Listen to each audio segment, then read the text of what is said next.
At yan din naman ang kanilang pinaglalabanan dito. An opportunity to play at home in the first round.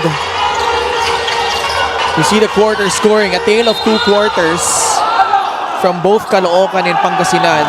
Pangasinan outscoring Caloocan by 6 in the first. +9 naman yung Batang Kangkalu in the third. Bumawi naman ang heat waves in the third, kaya tabla na tayo. But a big development here for the Batang Kangkalu. Romel Calahat whistled for his 4th foul. He barely just came in. And natawagan agad ng 4. Lowest combined scoring yung third quarter na yun, so far. And I'm assured, the guys on the floor right now, either Caloocan ka man o Pangasinan, ramdam mo yung pressure ng laro na ito, especially what's at stake. JJ Manlangit with a rebound. He's joined by Chris Bitoon, Prince Casin, Paul Sanga, and JJ Manlangit. Prince Casin finally gets himself on the board with that 3. There you go. That's what we're saying. Every time you catch the ball, you're most free. You gotta take it, especially if you're Caloocan, and make that defense rotate for the heat waves. First points here in the second half. Mike Di Gregorio with Jory Napoles, Alin Bulanadi, Joshua Pontanilla, and the muscle man Vic Manuel, who overshoots the target on that 3-point attempt. Well, I feel this is a highly offensive 5 here for the heat waves. Another one incoming. Back-to-back freeze from Prince Casin. Wow. Prince Casin. You guys needed scoring. I'm gonna give that to you. And 2 quick ones right here. Chris finding Casin. Catch and shoot, no problem. Bottom of the net, he gets it. Second time around, this time, had to go to that handle. Little step back, created that separation with Mike. Same result. A 3 make. Giving Caloocan a 6-point lead, 61-55, timeout Pangasinan. Back in Rosales, Pangasinan for Maharlika Pilipinas Basketball League, Coach Mike Sagigit will never forget making it to the second round of the South playoffs last season but fell short against Quezon, which is obviously one of the major reasons why he landed this challenging job of leading a veteran-laden team who was more serious than ever to make a mark in the playoffs this season. He's very excited. He's very grateful to the veterans for accepting him.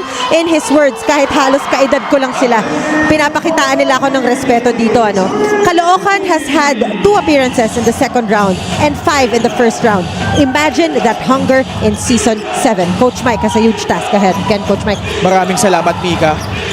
And with the report, I just want to give tribute to Sydney Crespo because she was the one who was the courtside reporter when Caloocan paraded Coach Mike for the very first time.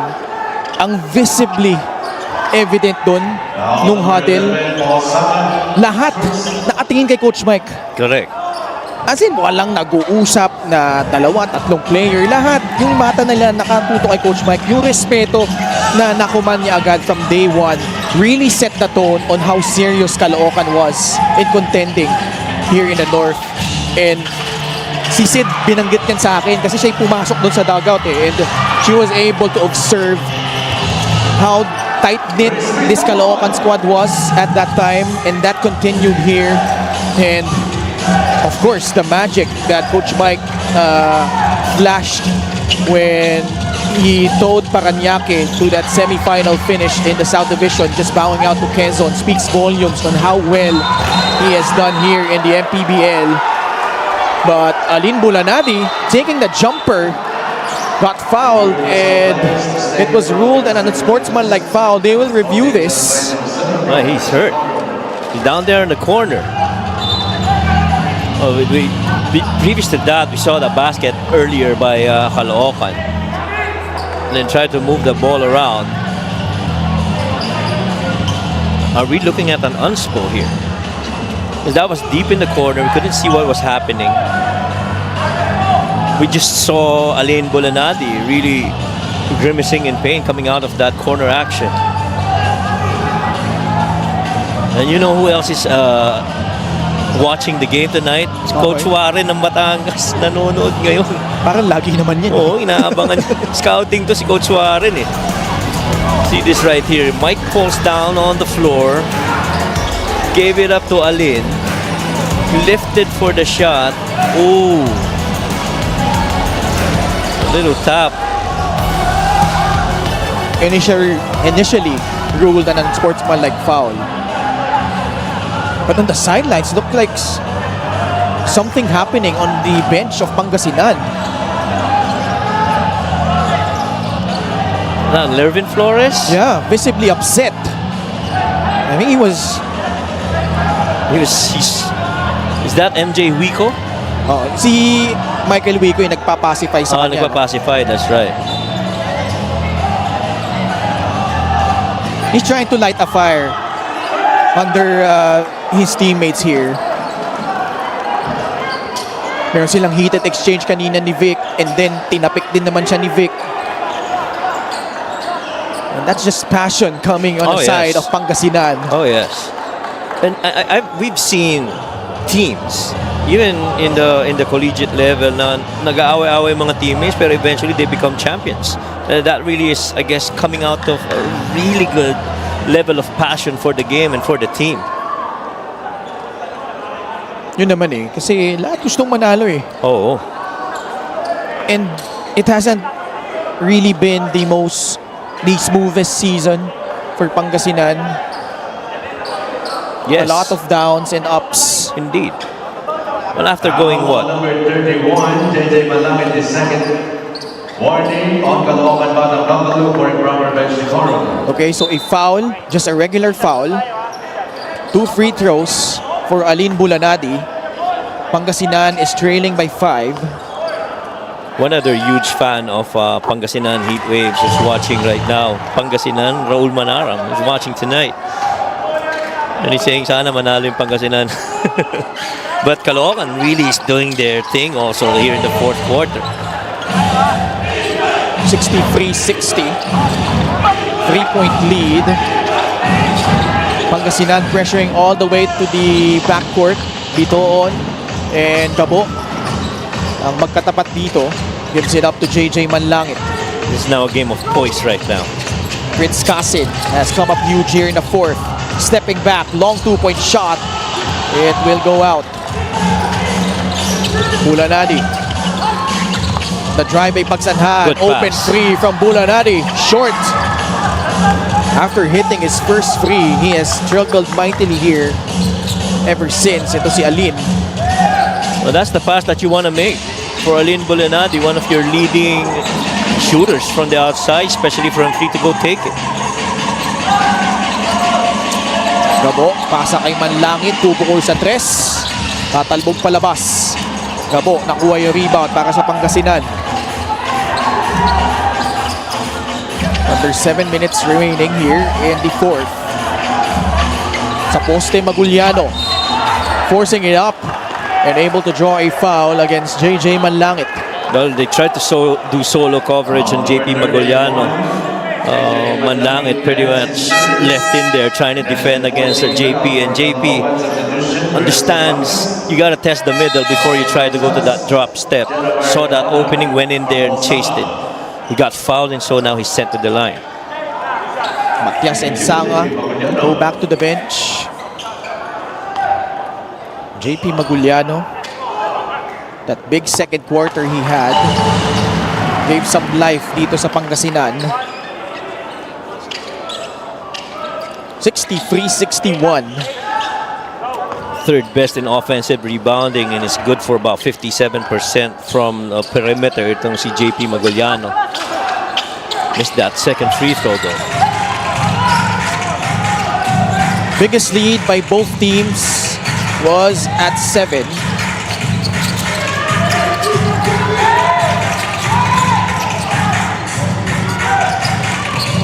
Cervantes. 7 seconds left sa kailang shot clock. Prince Casin puts it up for 3 off the heel. Bola nakuha ni JP Maguliano. They got numbers. Bulanadi will put it on the deck. He drives, he scores, plus a foul. What you like about this game is the energy of both these teams. Offensive energy on one end by Caloocan, but you know, they met the defensive energy as well of the Heat Waves. Fast Break the Game brought to you by Extreme X Play on-the-go speaker. Take your music anywhere. Which in turn resulted to that open floor basketball the other end. You're always taught to try and swing that ball to the other side in transition, to try and generate a closeout for one of your really good shooters. They generated that closeout against Alin, and Alin, the intelligent player that he is, really just put that ball on the floor to attack that closeout. Lead now belongs to Pangasinan, 64-63. Prince Casin and JJ Manlangit will get a breather. Pasok sa loob si Barkuma at si Manday. This was the defensive five earlier that made that run in the third quarter for the Heat Waves. Samantalang, I feel this might be, in the absence of Paul Sanga, one of the top offensive combinations on the floor for Caloocan. So this game might end up to be offense versus defense after all. Jeff Manday has been held in check. Only 4 points, 1 of 9 shooting from the field. He drives baseline, setting up Real Cervantes, who hops into the lane and got fouled by a Heat Wave. And I like how they've actually made Jeff Manday into a dribbler instead of a shooter. No catch and shoot situations for Jeff Manday, and really just trying to create opportunities for himself to try and score.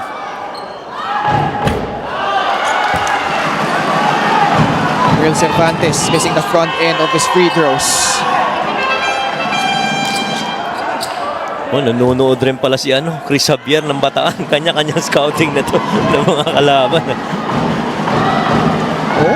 Baka isa sa mga kupunan na ito, makalaban pa nila kung makalusot sila sa Pasig. Correct. And why not? Ito na ang last game of the regular season. So lahat ng mga players, coaches, malamang nanonood ngayon.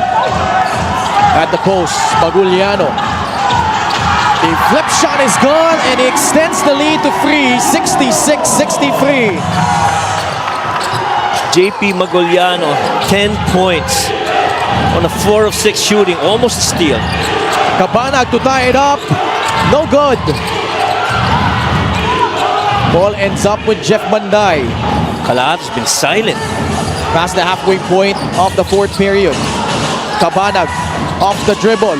Slides in, lays it up and in. What an attack from Jeremy Cabanag.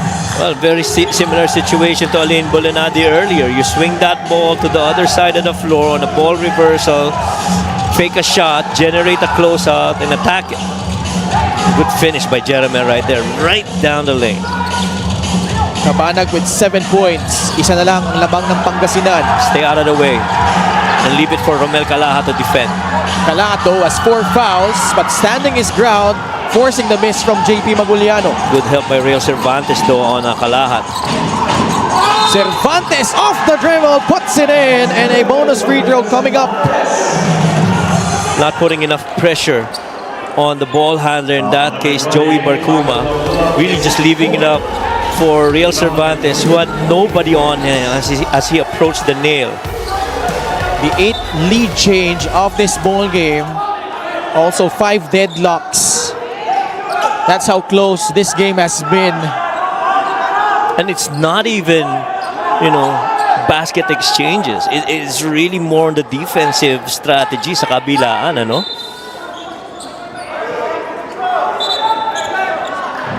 Real Cervantes with a bonus free throw.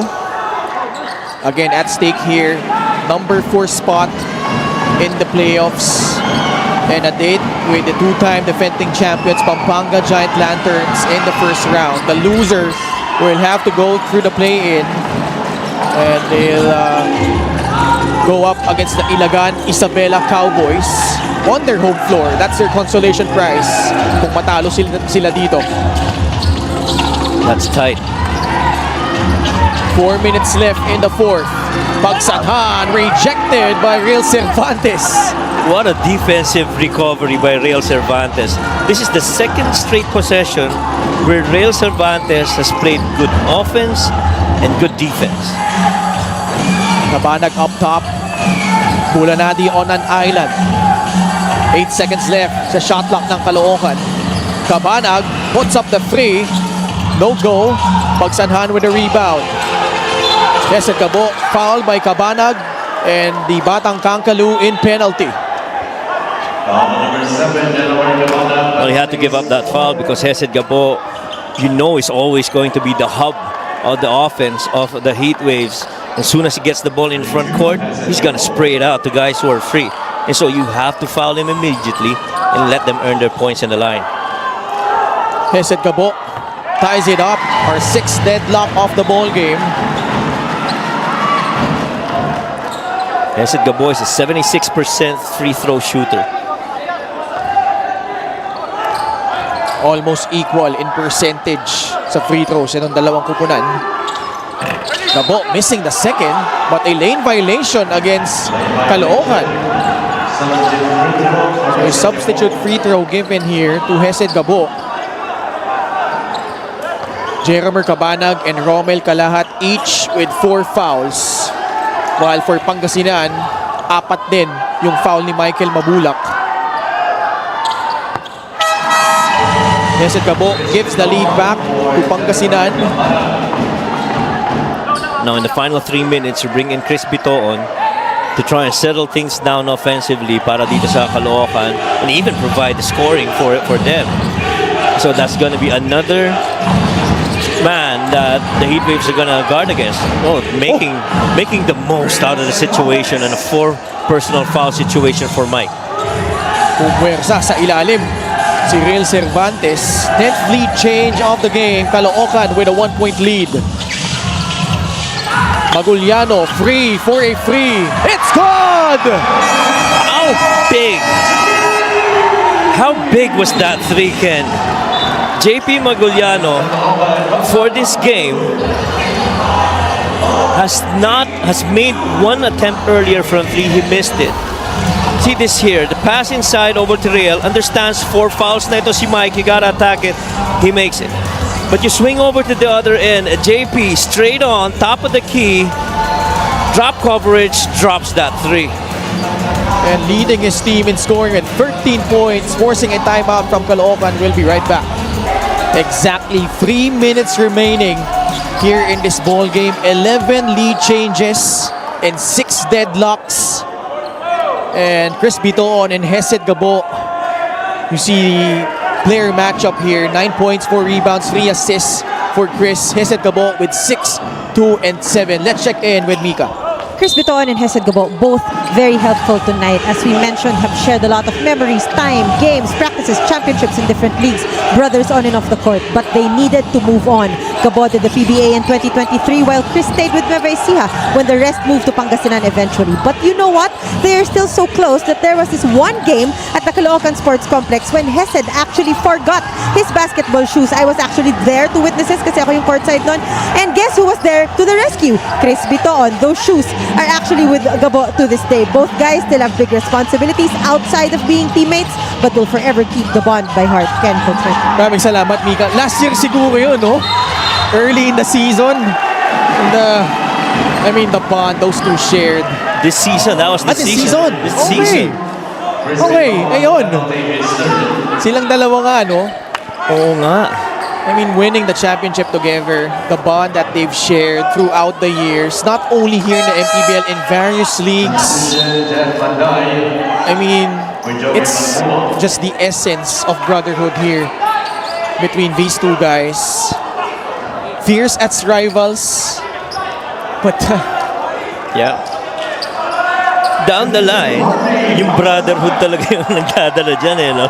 The relationships and the friendships that you develop through years of playing with each other and battling against one another. so far, we've got 11 lead changes, 7 deadlocks. Pagsanhan missing a key free throw. I won't be surprised if this goes extra period at the way both these teams are battling. Oh man, big misses from the line from Pagsanhan. Heatwaves gotta go back to what they're good at, get a stop. But you gotta help out on Mike Mabula.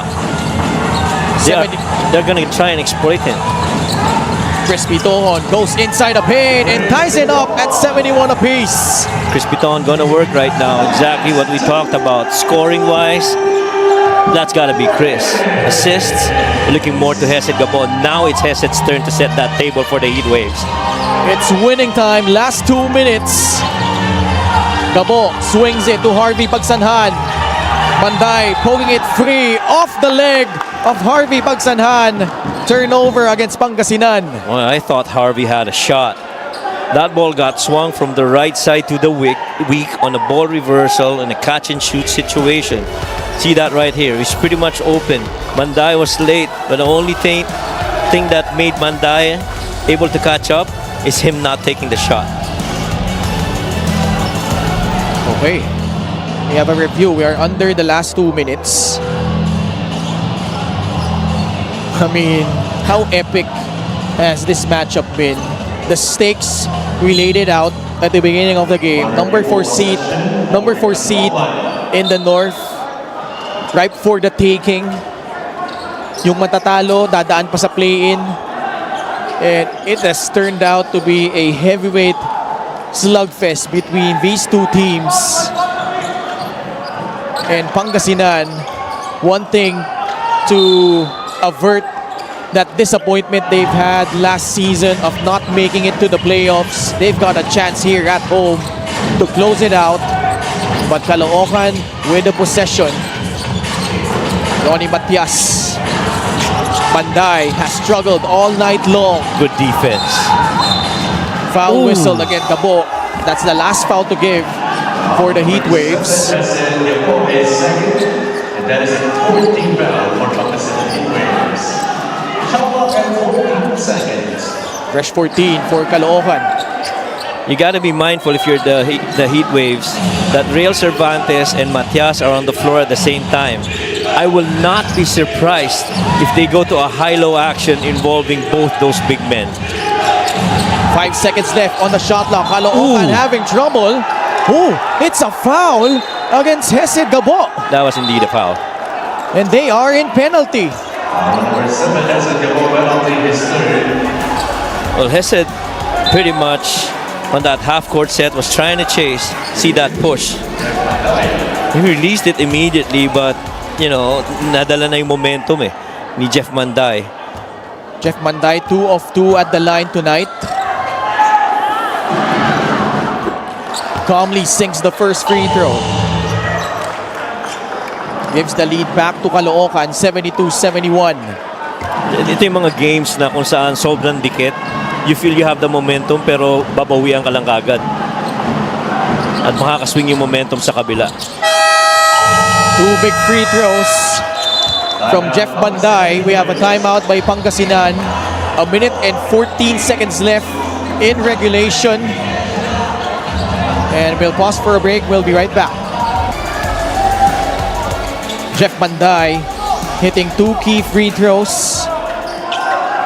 Lamang ulit ang Caloocan, 73-71. Pangasinan with the possession. 74 seconds remaining. Victoria will trigger it in. Oh, the pass poked free by Ronnie Matias, but they will review this one. Well, that pass was too weak by Lawrence Victoria, intended for Vic Manuel. They tried to clear that side of the floor and allowed Vic Manuel to get to that mid-post action, but Matias, the many times that he's defended it against someone from the post, that looked like last touch Vic Manuel. Oh. It's not even a bounce. That is stuff coming off a timeout. And so assuming that this ball, this possession rather, gets awarded to Caloocan, they are gonna need to get a stop on one end. Both teams in penalty. Oh, that stays with them. With the Heat Waves. All right. That's interesting. So Pangasinan getting a reprieve. Baseline out of bounds. Coach Jerson is one of the best when it comes to baseline out of bounds, I tell you. 12 seconds left on their shot clock. Mabulak to Hesed Gabo. Bulanadi. Now it's with Vic Manuel. He drives baseline. The fake got blocked by Ronnie Matias. 2 seconds remaining. And play will continue. Caloocan with a basketball with 57 seconds left here in regulation. How about that stop by Larry Matias against that spin by Vic Manuel? That really is knowing your opponent. Tendencies on spots on the floor. Chris. Nice help defense there by Vic Manuel. Yeah. You're not getting that stuff in there. Coach Mike Sagigit using one of his 2 remaining timeouts.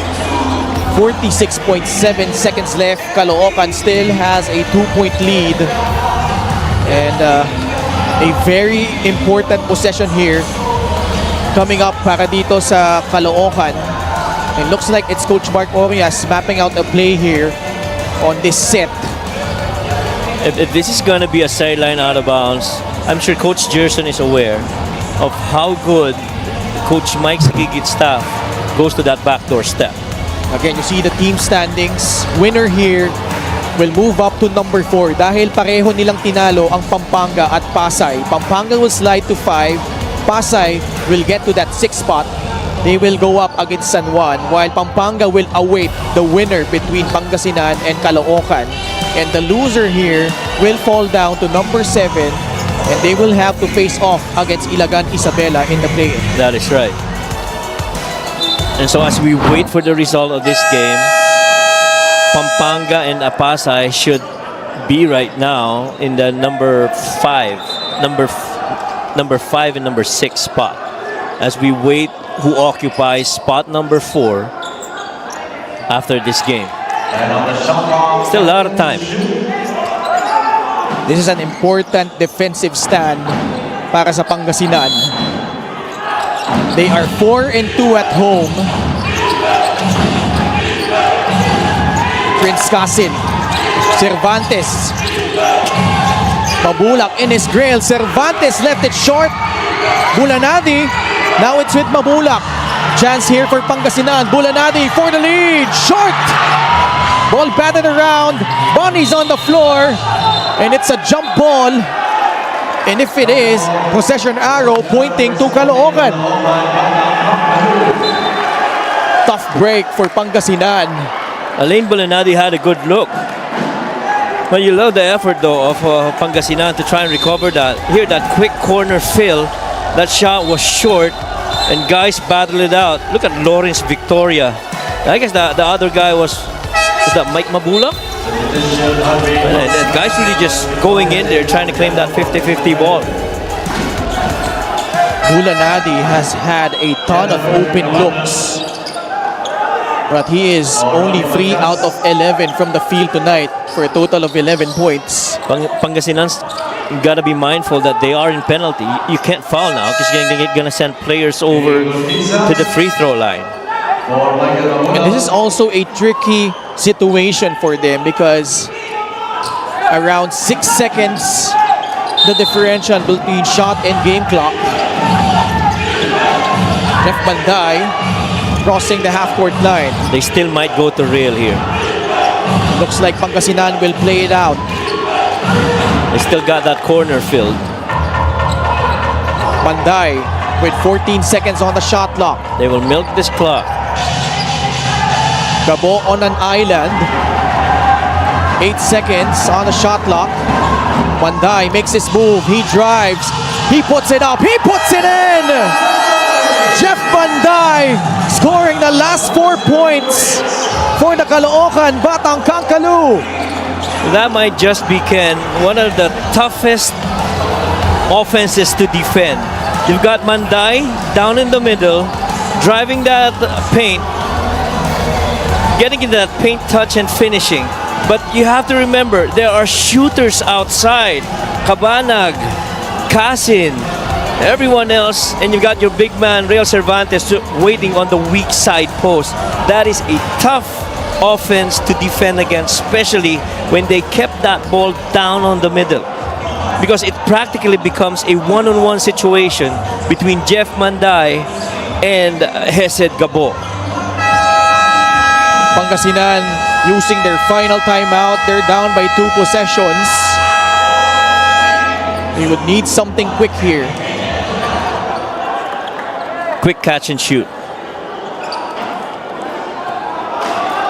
So do you feel like they need a free here already?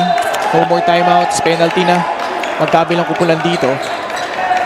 I say they go for a quick 2, then foul, and send someone over to the free throw. But first, this has got to be a quick set so that it gives them enough time should they decide to foul immediately. JP Maguliano, he takes the free and makes it! Lead is down to 1. Pangasinan is still alive. In situations like this, you definitely would want to run the hottest hand, and that happens to be JP Maguliano. JP, off that stack, releases, drop coverage late for rail, and that's all the time and the space that JP needed to make that shot. The good thing about this is it only took 1.6 seconds off the clock. A good setup by Coach Gerson. And more importantly, even if they foul and even if Caloocan makes both free throws, just a 1-possession game still. Oh boy, what a game this has turned out to be. This is not done yet. I'd like to think that they're going to go on a quick foul to send somebody to the line.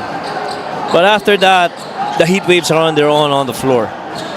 Which is why Coach Gerson gave the instructions clearly to his guys on the floor. Now, do you foul or do you defend? Kailangan na nila fumaul agad dito. Yes, kailangan na nilang fumaul. Jeff Banday will trigger it in. Now, if you're Caloocan, something you don't want to do is commit a 5-second inbound violation. You had clock stop and give possession back to Pangasinan for a chance for them to set up a play. Here we go. Banday on the sideline, having trouble inbounding the basketball. Now it's at Prince Kasin. And quick foul given up by Bulanadi. Well, guess what? Prince Kasin has never been to the line in this game. This is his first trip to the line. Was that a good foul? I think so. Prince Kasin for the season shooting 72% from the free throw line, but a different magnitude in front of the Rosales crowd, needing to hit both to create some separation. Home court advantage, or number 4 spot rather, or a play-in. Those are your choices right now. And this boils down to these free throws. And I'd like to think a final possession for the Heat Waves. Kasin missing the first. Doors slightly open for the Pangasinan Heat Waves. And no more timeouts, Ken. There are no more timeouts for the Heat Waves or even for Caloocan. Second free throw. Bounces out. Nobody grabbing no defensive rebound though for the Pangasinan Heat Waves. Wow, nobody got to that miss. Jeff Manday has been on the line twice and he's never missed. He's 4 out of 4 from the line so far. A 78.9% free throw shooter. Jeff Manday makes good on the first. Now, in case of a make, if you're Caloocan, do you foul and not give up a 3-point attempt here for Pangasinan? Yeah, that is an option. 9 points and 9 rebounds for Jeff Banday. Some coaches would want to miss this, then foul. He hits both. 3-point lead, 4.2 seconds left. Bulanadi Has to go on the length of the floor. A good look, Bulanani for free. And it's short. Caloocan survives in Rosales. Halatang napakalaking bagay talaga nito para sa inyo. Puro naging defensive strategies itong game na to, pero naging turning point yung ginawa mo nga yung against Mabulak. Kumusta ka pagkatapos ng larong ito? Okay naman, siguro siguro nagpapasalamat kami sa Panginoon kasi hindi namin to makukuha kung hindi sa depensa namin na buong team. Maraming salamat. May konting panahon pa, no? May panahon para maghanda. Anong gusto mong iparating sa mga teammates mo lalo at ikaw na yung isa sa pinakamatagal talaga dito sa Caloocan? Siguro wag kami makontento. Palagi ko naman sinasabi sa mga teammates ko na wag makontento. Tapos pag halimbawa may pahinga kami, wag yung abusuhin yung katawan. Kumbaga balik pa rin sa dating trabaho, ganoon. Handa ka na ba kay Larry Muyang? Oo naman, 100%. Maraming salamat.